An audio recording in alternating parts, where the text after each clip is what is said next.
गऊ को चराने की जिम्मेदारी तुम्हारी है। जब सखाओं ने सुना कृष्ण ऐसे कह रहा है कि कहीं जाना पड़ गया, गऊ ने चुगना बंद कर दिया।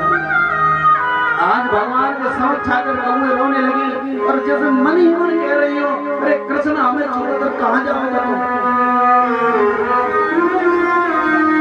पूरे दिन सारी गऊएं भगवान को निहारती रही और भगवान हाथ जोड़कर कोई गऊ चढ़ने के लिए नहीं गई। पूरे दिन सखा भगवान से यही पूछते रहे, लाला हुआ क्या है भैया, बात तो बताओ। भगवान बोले मुस्कुराकर कुछ नहीं। मनसुखा बोला कि नहीं यार तू बड़ा झूठा है रे, ये हंसी तो तेरी मुझे झूठी लग रही है। जब ऐसा कहा मनसुखा ने तो मनसुखा को गोद में भरकर गले से लगा लिया। बोले तू ही तो मेरा सबसे प्यारा मित्र है, जो मेरे हृदय की व्यथा को जानता है। मनसुखा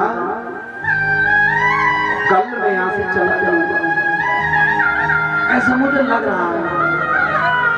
अपने बात मन की बात मनसुखा से कही भगवान ने। मनसुखा को ऐसा होगा जैसे पत्थर की मूर्ति होगी।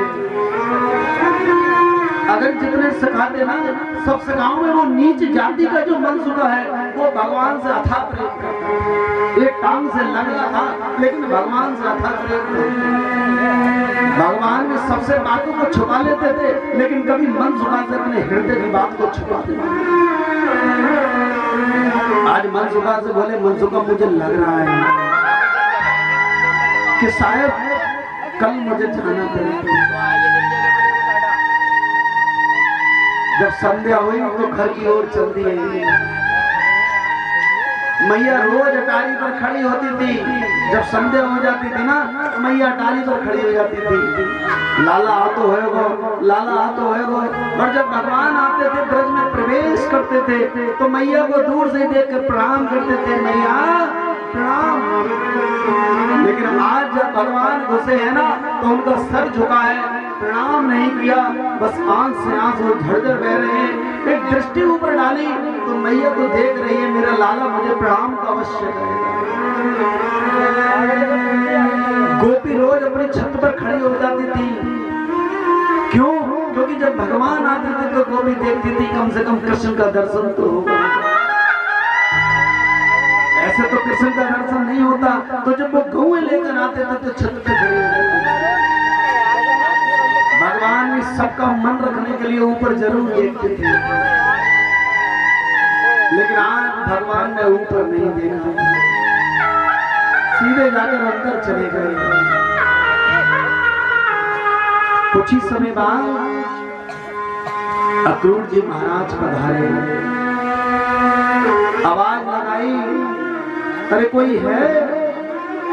भगवान ने दरवाजा खोला, समझ गए अक्रूर जी मुझे बुलाने के लिए। दरवाजा बोलकर प्रणाम किया, काका प्रणाम। अक्रूर जी ने आशीर्वाद दिया। नंद बाबा बोले, अरे आओ अक्रूर, तुम तो आते ही। अक्रूर जी को बैठाया, मैया जल लेकर आई और जल लेकर आई, जल का पात्र हाथ में है मैया के। मैया पूछने लगी, अक्रूर जी कैसे आना हुआ? अक्रूर जी कहे, हे मां यशोदा, कंस ने तुम्हारे पुत्र को बुलाया है। अब देखो मैया को आभास हो रहा था। मैया सोच रही थी, एक दिन नंद बाबा से कह रही थी, मेरी 3 दिन से बाईं आंख फड़क रही है, कुछ ना कुछ अनिष्ट होने वाला है। स्त्री की जब बाईं आंख अगर फड़के तो समझो कुछ अनिष्ट होने वाला है, और पुरुष की दाईं आंख अगर फड़कती है तो अनिष्ट होता है। मैया सोच रही थी, 3 दिन से मेरी आंख फड़क रही थी, मुझे क्या पता था ये अक्रूर आने वाला है।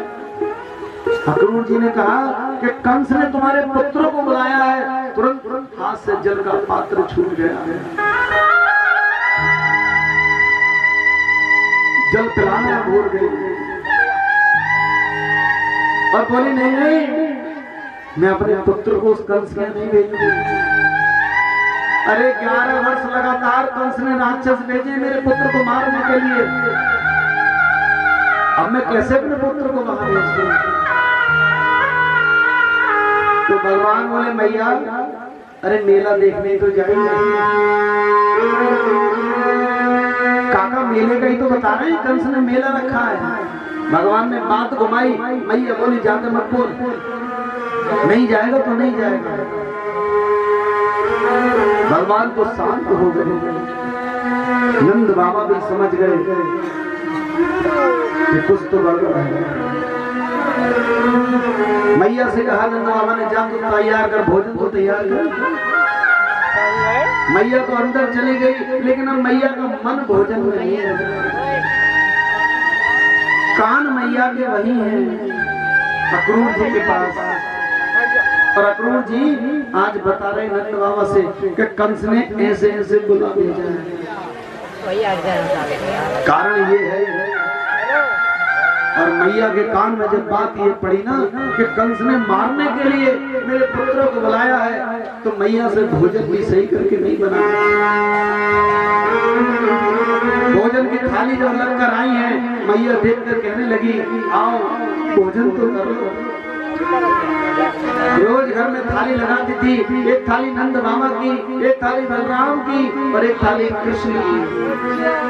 लेकिन भगवान छोटी छोटी थालियों में खाते थे और नंद बाबा की बड़ी थाली लगाती थी। आज अक्रूर जी की भी थाली लगाई और मैया जब थाली आगे रखी है तो थालियों को देखकर रोने लगी।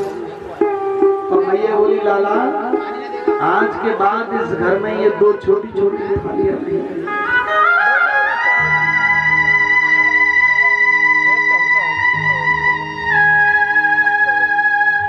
अब इन छोटी थालियों में भोजन करने वाला तो कल चला जाएगा। नंद बाबा ने भी भोजन नहीं किया, अक्रूर जी ने भी भोजन नहीं किया,